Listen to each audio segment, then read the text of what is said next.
Bismillahirrahmanirrahim. Assalamualaikum warahmatullahi wabarakatuh. Alhamdulillah ya ikhwani, hari ini tanggal 11 Juli 2023 datang kepada kami syahadah melalui email dari MUI, yaitu syahadah standarisasi Dai MUI, yang kami telah mengikuti acaranya tanggal 26 Juni yang lalu. Nah, ada banyak ikhwah yang bertanya kepada Ana saat Ana nge-share syahadah yang datang ke Ana nge-share standarisasi angkatan selanjutnya. Kalau Ana ikut standarisasi angkatan 22, bulan Juni itu, bulan Juli kali ini angkatan 23. Nah, banyak yang bertanya tuh, pertanyaan yang bermacam-macam, tapi intinya cuma satu, acaranya ngapain aja, Tad? Ujiannya bagaimana, Tad? Pokoknya berkaitan dengan itu. Nah, gara-gara banyak pertanyaan ini yang datang kepada Ana, makanya Ana buat video ini. Jadi video ini Ana buat gara-gara banyaknya orang yang bertanya, dan insya Allah yang tidak bertanya pun mendapat faedah dari video ini. Disimak baik-baik. Pertama kali, Ana tahu MUI Pusat mengadakan standarisasi yaitu dari postingan Ustadz Abduh Tuasikal. Beliau men-share di akunnya beliau bahwasanya beliau mendapat syahadah dari MUI, bahwasanya beliau telah dinyatakan mengikuti standar MUI dan beliau telah mengikuti acaranya. Nah, itu pertama kali Ana tahu MUI mengadakan standarisasi. Kemudian beberapa waktu setelah itu Ana tahu bahwasanya ada teman seumuran Ana yang juga mendapatkan syahadah tersebut. Artinya dia ikut acaranya juga. Nah, pertama Ana mengira bahwasanya standarisasi itu hanya untuk dai yang nasional, yang ustadz kabir, asatidz kibar begitu. Nah, saat Ana tahu bahwasanya teman Ana pun ada yang mendapat syahadah tersebut dan mengikuti acaranya. Nah, akhirnya Ana mendaftar di acara ini. Dan apa saja sih syarat-syaratnya atau caranya mendaftar di acara ini? Nah, acara ini ternyata kalau Ana lihat di medsos Komisi Dakwah MUI Pusat itu tidak update sharean acara ini. Tidak di-share setiap angkatan, di-share di medsosnya tidak. Tapi Ana hanya tahu infonya acara ini cuma dari status teman, dari grup-grup WA yang di situ ada para dai. Nah, beberapa orang yang telah mengikuti standarisasi itu nge-share di grup itu. Nah, bahkan ada juga yang bertanya ke Ana, Ustaz, ini kan nggak ada di website resminya MUI, di medsosnya juga nggak ada. Memang itu hanya di-share di kalangan terbatas saja, yang memang yang akan men-share itu hanya para dai ke grup para dai pula. Itu pertama, Ana tahu infonya hanya dari teman-teman dai yang memang Ana satu grup dengan mereka share di situ. Dan sekarang Ana kan sudah berada di grup alumni standarisasi angkatan 22. Nah, info acara standarisasi angkatan 23 itu di-share di situ. Artinya bisa dibilang pihak Komisi Dakwah MUI hanya men-share saja ke grup-grup alumni supaya grup alumni itu men-share kepada temannya yang ingin ikut. Nah, Ana mendaftar di angkatan 22. Apa saja yang perlu disiapkan saat mendaftar? Biodata itu sudah pasti ya. Kemudian di situ ada tertera kita harus mencantumkan video ceramah. Karena ini standarisasi, jadi otomatis acara ini diperuntukkan hanya untuk dai. Dai kan identik dengan ceramah ya. Jadi ya antum yang udah ceramah, ingin ikut acara ini, ya rekamlah sekali-kali ceramah antum. Ceramah antum rekam, jangan sampai antum tidak punya rekaman ceramah antum satu pun. Antum sekali-kali rekam ceramah antum, upload di YouTube, kemudian linknya sertakan di situ. Kemudian di samping salah satu contoh video ceramah kita yang kita sertakan di situ juga kita ditanya mengenai pengalaman dakwah. Pengalaman dakwah juga kita tulis di situ. Ana tentu saja tulis pengalaman dakwah Ana. Sampai saat ini alhamdulillah ana sudah dakwah sekitar 5 provinsi di belasan mungkin atau bahkan puluhan kota yang berbeda di 5 provinsi tersebut, yaitu Sulawesi Utara, Jawa Barat, Jawa Tengah, Jawa Timur, dan kemarin terakhir Kepulauan Riau. Nah, ana sertakan semua di situ.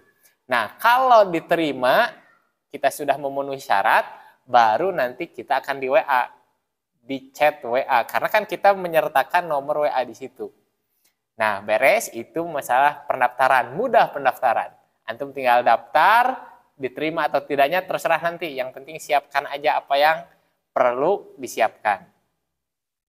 Kemudian ada yang bertanya mengenai acaranya ngapain aja sih? Ya, acaranya materi. Materi seputar apa? Nah, ini yang akan ana coba spill sedikit-sedikit. Kalau di film mah istilahnya spoiler. Nah, tapi sedikit saja yang akan ana spoiler di situ karena ada pemateri yang banyak banget. Dan itu kita mulai dari sekitar jam 8 sampai jam 10 malam. Pemateri pertama ada dari Kiai Ahmad Zubaidi yang beliau adalah Ketua Komisi Dakwah MUI Pusat. Nah, cuma satu hal saja inti yang ana tangkap dari paparan beliau yang sangat banyak, yaitu kita wajib berafiliasi kepada salah satu ormas yang ada di Indonesia. Yang itu tentu saja MUI, seperti yang kita tahu, itu adalah kumpulan dari ormas-ormas yang ada di Indonesia. Itu MUI. Nah, makanya kita sebagai da'i yang ingin terstandarisasi MUI, kita wajib berafiliasi terhadap ormas. Tidak usah struktural, misalnya kita masuk ke keanggotaan suatu ormas, tapi intinya kita ikut ajaran salah satu ormas. Yang ormas itu tentu saja diakui oleh semuanya bahwa itu masih dalam ruang lingkup Ahlus Sunnah wal Jamaah. Dan saat pendaftaran pun kita ditanya afiliasi ormas kita. Misalnya anak kan nggak bergabung ke ormas manapun, ya secara struktural memang mungkin tidak. Tapi mungkin kita pernah bersekolah, katakanlah kita bersekolah di SD Muhammadiyah, SMP Muhammadiyah, SMA Muhammadiyah.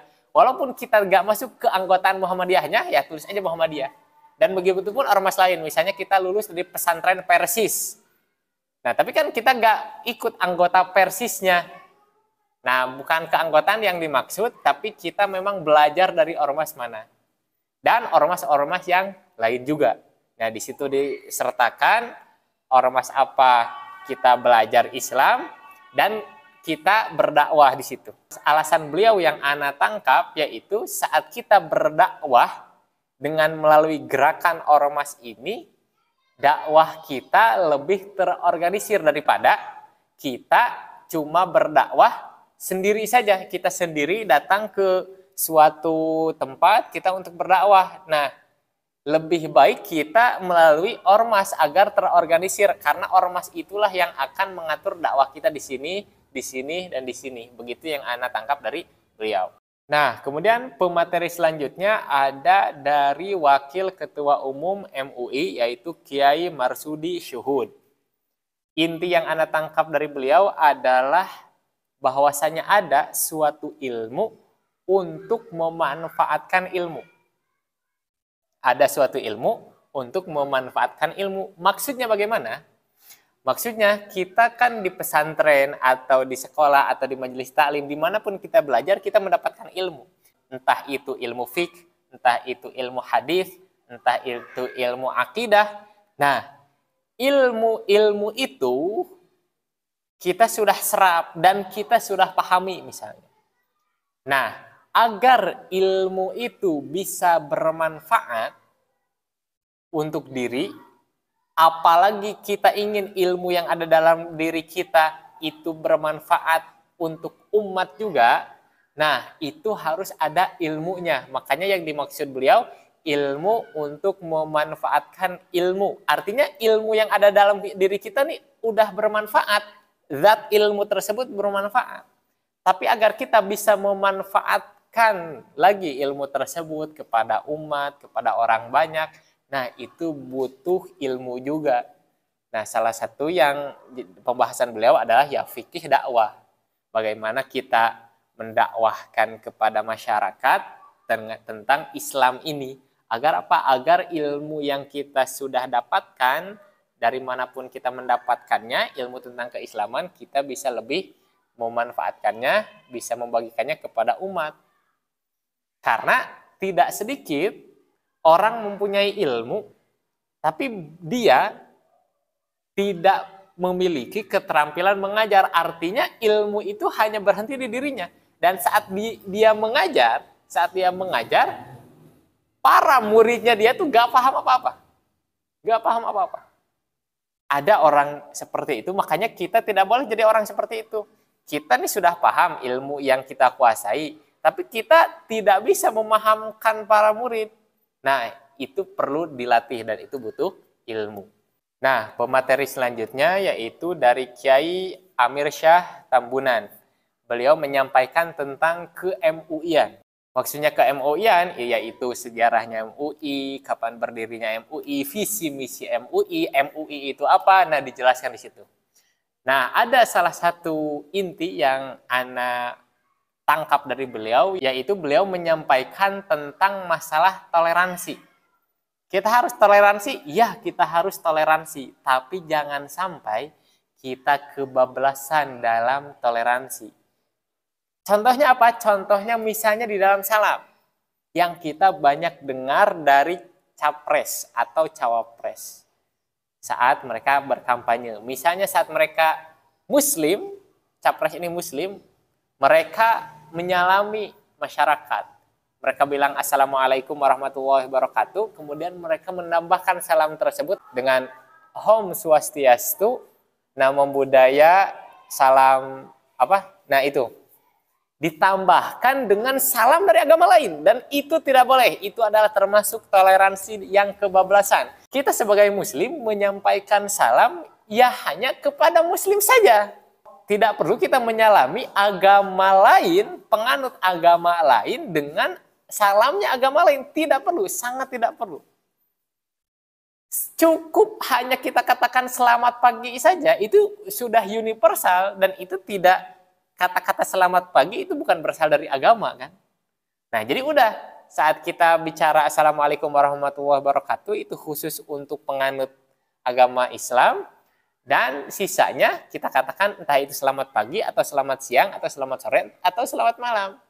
Nah jadi jangan sampai toleransi kita kebablasan dengan mengucapkan salam yang bukan berasal dari Islam. Nah, kemudian pemateri selanjutnya ada Habib Nabil Al-Musawwa. Beliau menyampaikan tentang fikih dakwah. Inti yang Anda tangkap dari beliau yaitu kita harus banyak jalan-jalan. Kita harus banyak jalan-jalan. Beliau menceritakan, beliau pernah ke luar negeri, kemudian ikut sholat, kemudian beliau menjadi makmum, dan saat imam membaca Al-Fatihah dengan jahar, ini di salat jahar, saat selesai waladhdallin, kemudian Habib Nabil ini menjawab amin dengan suara yang keras, seperti yang biasa kita lakukan di Indonesia. Tetapi jamaah yang lain seluruhnya tuh menjawab amin dengan sir. Artinya yang menjawab amin dengan keras hanya Habib Nabil saat itu. Nah, kemudian setelah Habib Nabil cari tahu bahwasanya memang di negeri tersebut menggunakan madhab lain yang kata-kata aminnya itu dikatakan dengan sir. Dan banyak sekali cerita yang unik yang beliau pernah alami gara-gara beliau banyak jalan-jalan ke negeri lain yang sangat berbeda madhabnya dengan Indonesia. Artinya apa? Saat kita banyak jalan-jalan, kita mengetahui banyak perbedaan, kita jadi tahu kenapa sih orang melakukan hal tersebut. Jadi saat kita menemukan hal yang berbeda, jangan terburu-buru untuk menghukumi. Karena siapa tahu ada madhab lain yang melakukan itu. Nah, itu intinya. Jadi kita sebagai dai harus banyak jalan-jalan. Semakin kita banyak jalan-jalan, semakin banyak perbedaan yang kita temukan, artinya udah kita sudah biasa saja terhadap perbedaan. Gak akan lagi kita kaget terhadap suatu perbedaan. Karena biasanya orang yang kaget terhadap perbedaan itu karena dia jarang jalan-jalan. Pemateri selanjutnya ada Kiai Chandra Krishna Jaya. Beliau menyampaikan materi terkait ukhuwah dalam berdakwah. Kita harus ingat bahwasanya kita sesama muslim, kita wajib berukhuwah. Ukhuwah itu wajib. Kita semua sebagai umat Islam. Apalagi sekarang orang-orang yang menyeru kepada Islam. Para dai, artinya para dai ini lebih wajib lagi berukhuwah sesama para dai apalagi. Nah, terkadang kita berpecah belah atau berselisih paham dengan sebagian dai itu bukan hanya karena beda pendapat, tapi juga karena beda pendapatan. Artinya kita melatih ukhuwah kita di sini dengan legowo atau qanaah. Udah aja saat misalnya teman kita dai itu sedang banyak jobnya, kita misalnya sepi jobnya, ya job berdakwah di masalah ini, ya sudah kita legowo saja, kita qanaah. Itu adalah karunia Allah yang Allah berikan kepada beliau. Saat misalnya sebuah tempat yang biasa mengundang kita biasa mengisi rutin di situ, dan mereka, masyarakat mengganti penceramahnya dengan penceramah lain. Ya sudah, kita legowo saja. Nah, begitu. Kemudian pemateri selanjutnya ada Kiai Risman Mukhtar. Beliau menyampaikan terkait materi etika dan pedoman dakwah MUI. Intinya yang Anda tangkap dari materi beliau adalah dakwah itu tidak buat pecah belah umat. Artinya saat kita berdakwah, saat kita berceramah, utamakan dulu yang kita sepakati bersama. Jangan kita mulai ceramah dengan yang diperselisihkan dulu. Ya otomatis saat ada perbedaan, orang yang berbeda tidak ikut dakwah kita. Dan lebih banyak sesungguhnya yang kita sepakati daripada yang kita perselisihkan. Yang kita sepakati lebih banyak, ya udah kita ceramahkan, kita dakwahkan terkait apa yang kita sepakati dulu. Kita mulai dengan itu dulu. Karena ingat, dakwah itu tidak memecah belah. Kemudian pemateri selanjutnya ada dari Pak Rofiqul Umam Ahmad.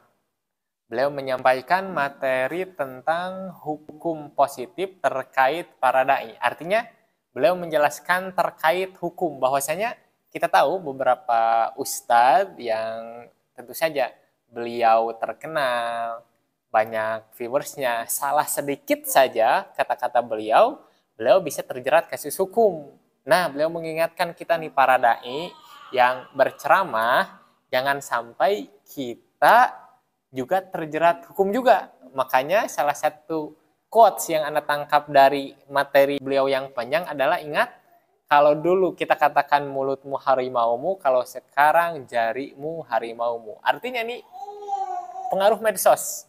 Jangan sampai kita mengetik sesuatu dakwah yang provokatif, yang memecah belah umat, kemudian kita terjerat kasus hukum. Jangan sampai. Jadi udahlah, dakwah mah lempeng-lempeng aja. Kemudian pemateri selanjutnya ada Kiai Arif Fahruddin. Beliau menyampaikan materi tentang Islam dan kebangsaan. Inti yang Anda tangkap dari materi beliau yaitu terkait bahwasanya kita harus menjadi moderat. Jadi begini, ada yang dinamakan ekstremis. Ekstrim kanan, ekstrim kiri. Nah, kita berusaha untuk di tengah-tengah saja. Tidak ekstrim kanan dan tidak ekstrim kiri. Pasti sebagian sudah mengerti apa itu ekstrim kanan, apa itu ekstrim kiri, dan apa itu moderat. Tapi sebagian lagi mungkin belum mengerti. Nah, kalau ingin lebih mendalami, ingin mendengar terkait materi ini, ya ikuti saja acara standarisasi MUI angkatan selanjutnya. Kemudian di klimaksnya, yaitu malam hari, yaitu datang kepada kita, alhamdulillah, Kiai Khalil Nafis. Beliau adalah Ketua Umum MUI, seperti yang sudah ma'ruf, kita semua sudah tahu. Banyak diundang di TV One terkait masalah-masalah yang di situ MUI harus bicara. Nah, beliau juga menyampaikan materi kepada kami terkait Islam wasatiyah. Seperti yang kita tahu, kata-kata wasat itu ya disebutkan di dalam Al-Quran. Wa kadzalika ja'alnakum ummatan wasato. Jadi kita adalah umat yang pertengahan. Apa maksud dari pertengahan itu? Ya, kembali lagi ikuti saja standarisasi selanjutnya. Nah, ada hal yang menarik lagi yang Ana dapatkan dari materi beliau, bahwasanya beliau bertanya kepada kami, apakah boleh kita ceramah politik di masjid? Jawabannya adalah boleh, sangat boleh, bahkan harus. Dan kita harus bisa bedakan antara ceramah politik dengan kampanye. Ceramah politik itu bukan kampanye. Maksudnya ceramah politik apa? Kita sampaikan kepada umat bagaimana cara memilih pemimpin. Yaitu kita memilih pemimpin yang muslim. Ini kita ceramah di ranah muslim ya. Dan di dalam Islam kita sudah tahu, udah ma'ruf, semua muslimin tahu bahwasanya kita memilih pemimpin harus dari kalangan kaum muslimin juga.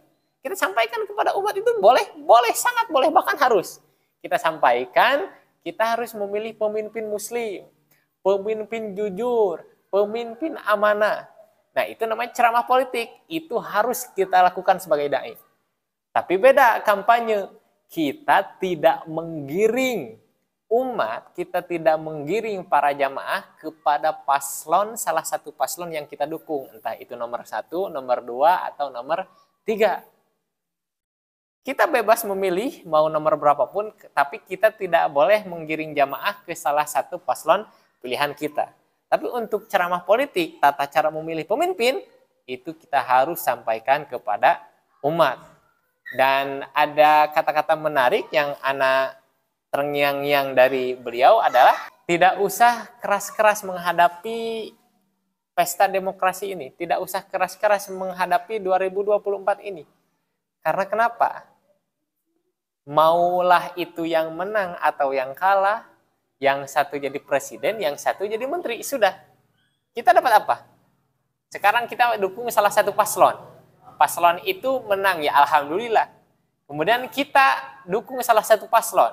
Paslon itu kalah. Ya sudah, dia jadi menteri. Ya sudah, dia mendapatkan apa yang dia dapatkan. Dan kita dapat apa? Kalau kita kampanye dengan menghina orang, dengan merendahkan orang, kan kita dapat dosa. Tapi kalau paslon tersebut sendiri, dia mendapatkan apa yang dia dapatkan. Kemudian di akhir dari semua itu, setengah jam terakhir 9.30 sampai jam 10, yaitu kita diuji. Nah, bagi antum nih yang nanya ke Ana, ujiannya apa? Antum belum ikut nanya ujiannya. Nah, udah. Semua materi yang dari pagi sampai malam itu ya diujikan. Terkait ke MUI-an, terkait dakwah. Nah, diujikan di form, kita mengisinya secara online, pilihan ganda, di situ sekitar 50 soal, 30 menit.